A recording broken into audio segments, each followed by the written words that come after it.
আল্লাহ কি বলেন, ওয়াতলু আলাইহিম নাবা আবনাই আদম বিল হক। ও নবী, আপনি আদমের দুই সন্তানের ঘটনা, সঠিক ঘটনা বয়ান করে শোনান। ইজ কররাবা কুরবানান ফাতুকুব্বিলা মিন আহাদিহিমা, তারা উভয় যখন কোরবানি পেশ করলো, ফাতুকুব্বিলা মিন আহাদিহিমা, আল্লাহ তাআলা তাদের উভয়ের মধ্য থেকে একজনের কোরবানি কবুল করলেন। ওয়ালাম ইয়াতাকাব্বাল মিনাল আখর, অপরজনের কোরবানি আল্লাহ তাআলা গ্রহণ করে নাই। দুনিয়া জমিনে সর্বপ্রথম মানুষ ছিলেন হযরত আদম আলাইহিস সালাম এবং মা হাওয়া আলাইহিস সালাম। আল্লাহ সুবহানাহু ওয়া তাআলা মা হাওয়া আলাইহিস সালামের গর্ভে জোড়ায় জোড়ায় সন্তান দিতেন, অর্থাৎ একটি ছেলে একটি মেয়ে, আবার পরবর্তী ঘরে একটি ছেলে একটি মেয়ে, এইভাবে জোড়ায় জোড়ায় সন্তান দিতেন। আদম আলাইহিস সালামের উপর শরীয়ত যে বিধান ছিল সেটা হচ্ছে, প্রথম ঘরের সন্তানেরা দ্বিতীয় ঘরের সন্তানদের সাথে বিবাহ বন্ধনে আবদ্ধ হতে পারবে। সেই সময় যেহেতু ভিন্ন কোনো মানুষ ছিল না, এই জন্য এই শরীয়তটা শুধু আদম আলাইহিস সালামের প্রতি ছিল। প্রথম ঘরের মেয়ের সাথে দ্বিতীয় ঘরের ছেলে বিবাহ বন্ধনে আবদ্ধ হবে। প্রথম ঘরের সন্তান তারা পরস্পর ভাই, সহোদরা ভাই বোন, তাদের মধ্যে বৈবাহিক সম্পর্ক হারাম, তারা ভাই বোন হিসাবে গণ্য। পরবর্তী ঘরের সন্তান ছেলে মেয়েরা তারা বৈবাহিক সম্পর্কে আবদ্ধ হতে পারবে না, তারা পূর্বের ঘরের প্রথম ঘরের সন্তানের সাথে বিবাহ বন্ধনে আবদ্ধ হতে পারবে। আদম আলাইহিস সালামের দুজন সন্তান ছিলেন, পুত্র সন্তান, একজনের নাম ছিল হাবিল এবং কাবিল। কাবিলের যেই সহোদরা বোন ছিল তার নাম ছিল একলিমা, তিনি পরম সুন্দরী ছিলেন। হাবিলের সাথে যেই বোন ছিল যমজ, তার নাম ছিল লিউজা। লিউজা দেখতে বেশি সুন্দর ছিল না, যেহেতু নিয়ম অনুসারে কাবিলের যে বোন একলিমা, একলিমা পড়ে হাবিলের ভাগে, আর হাবিলের বোন যে লিউজা সে পড়ে কাবিলের ভাগে। এটাই হয়েছে শরীয়তের বিধান। কাবিল এই বিষয়টা মেনতে চাচ্ছেন না। কাবিলের বক্তব্য হচ্ছে, আমার সাথে যে বোন জন্মগ্রহণ করেছে একলিমা, আমি তার সবচেয়ে বেশি হকদার, বেশি তাকে বিবাহ করার জন্য। কিন্তু এটা তো শরীয়তের বিধান না। আদম আলাইহিস সালামের কাছে যখন এই বিষয়টা বাস্তবায়ন করলো, আদম আলাইহিস সালাম প্রত্যাখ্যান করলেন, বললেন এটা কখনো সম্ভব নয়। আদম আলাইহিস সালাম তাকে নানাভাবে তার সন্তান কাবিলকে বোঝানোর চেষ্টা করতেছেন, কিন্তু কাবিল বুঝলেন না। তখন আদম আলাইহিস সালাম তাদের উভয় ভাইকে বলেন, তোমরা দুজনে কোরবানি করো, তোমাদের যার কোরবানি কবুল হবে তার সাথে একলিমার বিবাহ হবে। আগেরকার যুগে কোরবানি কবুল হয় কিভাবে, এটার একটা নিদর্শন রয়েছে। অর্থাৎ মানুষ কোরবানি পেশ করত, আসমান থেকে সরাসরি অগ্নিশিখা এসে ওই কোরবানির পশুকে বা যে জিনিস কোরবানি করা হতো সেই জিনিসটাকে তুলে নিয়ে যেত। এটা হলো কোরবানি কবুল হওয়ার নমুনা। যাই হোক, তারা দুই ভাই কোরবানি পেশ করলেন। দুই ভাই কোরবানি পেশ করার পরে আসমান থেকে আগুন এসে হাবিলের কোরবানিকে গ্রহণ করলেন। হাবিলে তৎকালীন সময় তিনি দুম্বা, ভেড়া ইত্যাদি পশু পাখি বিচরণ করতেন। হাবিল অত্যন্ত মোটা তাজা একটি দুম্বা ওই সেই সময় পেশ করলেন কোরবানিতে। আল্লাহ সুবহানাহু ওয়া তাআলা হাবিলের কোরবানিটাকে গ্রহণ করলেন। কাবিল ক্ষেত কামার করতেন, তার যেহেতু কোরবানি করার ইচ্ছা ছিল না, তিনি একটি ক্ষেত মানে কিছু শস্যা বা ইত্যাদি গম এই জাতীয় কিছু তিনি কোরবানি পেশ করলেন আল্লাহ দরবারে, কিন্তু তা আল্লাহ তাআলা গ্রহণ করে নেয়। তাফসিরে কুরতুবির ভিতরে এসেছেন, হযরত ইব্রাহিম আলাইহিস সালাম যখন ইসমাইল আলাইহিস সালামকে জবে করে, তখন আসমান থেকে যে একটি দুম্বা দুনিয়া জমিনে এসেছেন, ওই যে হাবিলের যে দুম্বাটি আল্লাহ তাআলা তুলে নিয়ে গেছেন, হাবিল যে কোরবানি করেছেন, ইমাম কুরতুবী রহমতুল্লাহ আলাইহি লেখেন, ওই দুম্বাটি জান্নাতে বিচরণ করেছিল। ইসমাইল আলাইহিস সালামকে যখন জবে করে, তখন আল্লাহ সুবহানাহু ওয়া তাআলা সেই দুম্বাটাকে প্রেরণ করেছেন দুনিয়াতে। যাই হোক, হাবিল এবং কাবিল যখন কোরবানি পেশ করলেন, হাবিলের কোরবানি কবুল হয়েছে, কাবিলের কোরবানি কবুল হয় নাই।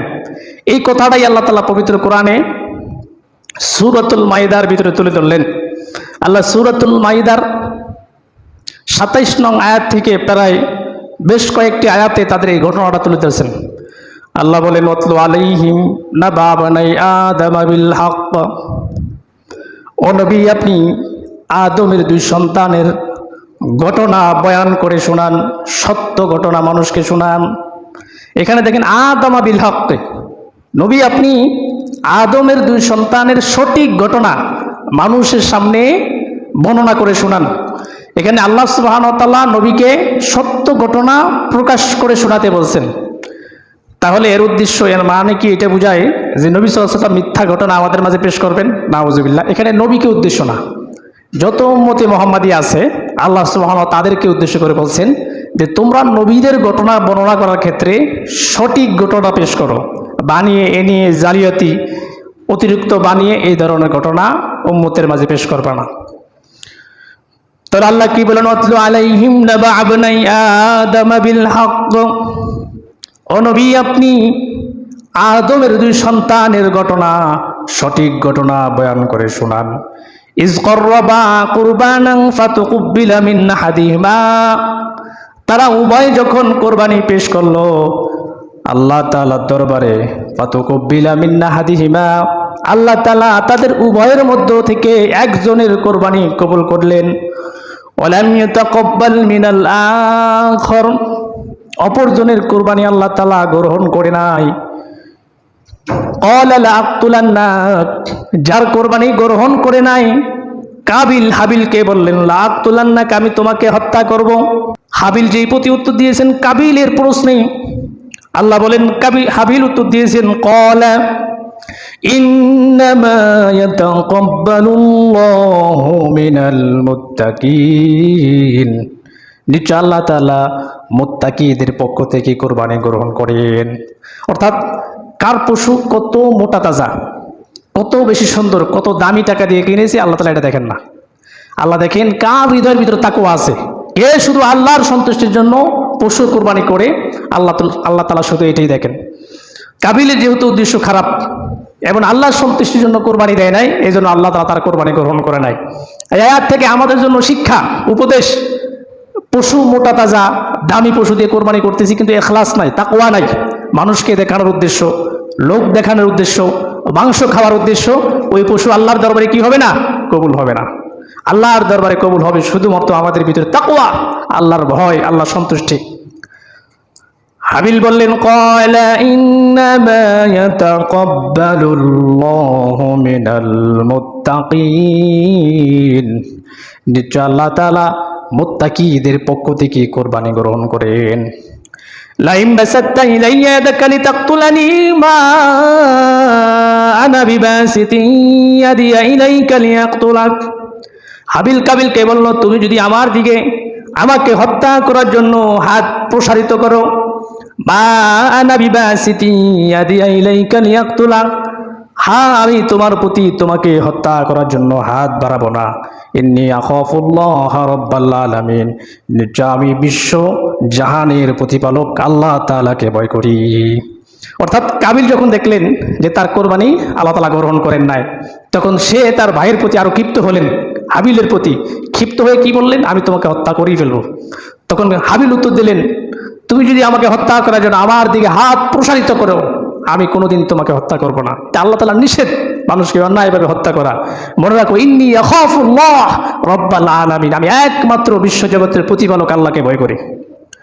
ইন্নী উরিদু আন তাবু আবি ইসমি ওয়া ইসমিকা ফাতাকুনা মিন আসহাবিন নার। হাবিল বললেন ইন্নী উরিদু আন তাবু আবি ইসমি ওয়া ইসমিকা ফাতাকুনা মিন আসহাবিন নার, নিশ্চয় আমি কামনা করি, আমি চাই তুমি আমার এবং তোমার পাপের বোঝা তোমার কাঁধে নাও, মিন আসহাবিন নার, এবং জাহান্নামের অধিবাসী হও। ওয়া যালিকা জাযাউজ জালিম, এটাই হলো জালেমদের কর্মের ফল। আওয়াত লাহু নাফসুহু ক্বাতলা আখিহি ফাকাতালাহু ফাআসবাহা মিনাল খাসিরিন। এত কিছুর পরেও আল্লাহ বলে, এত কথা বলার পরেও কাবিলের মনে, কাবিলের অন্তরে শয়তান প্ররোচনা দিয়ে তার ভাইয়ের প্রতি আরো ক্ষিপ্ত করে তুললেন। তার অন্তরে শয়তান প্ররোচনা দিয়ে ফেললেন। ফাকাতালাহু, অবশেষে সে তার ভাইকে হত্যা করে ফেললো, হাবিলকে হত্যা করে ফেললো। আল্লাহ বলেন ফাআসবাহা মিনাল খাসিরিন, সে তার ভাইকে হত্যা করার পরে ক্ষতিগ্রস্ত ব্যক্তিদের অন্তর্গত হয়ে গেল। তারপর আল্লাহ বলেন ফাবাআসাল্লাহু গুরাবান ইয়াবহাসু ফিল আরদি লিউরিয়াহু কাইফা ইউরি সাওয়াতা আখি। কাবিল তার ভাইকে হত্যা করার পরে, এটা তো দুনিয়ার সর্বপ্রথম মার্ডার, সে এখন কি করবে ভাবতেছেন যে আমার ভাইয়ের লাশ আমি কোথায় লুকাবো। কেননা এই বুদ্ধিটা তো তার নাই, সে তো এরকম কিছু দেখে নাই, এটা স্বাভাবিক। সে মানুষ যে কিভাবে মারা যায় সে এটাও জানতেন না।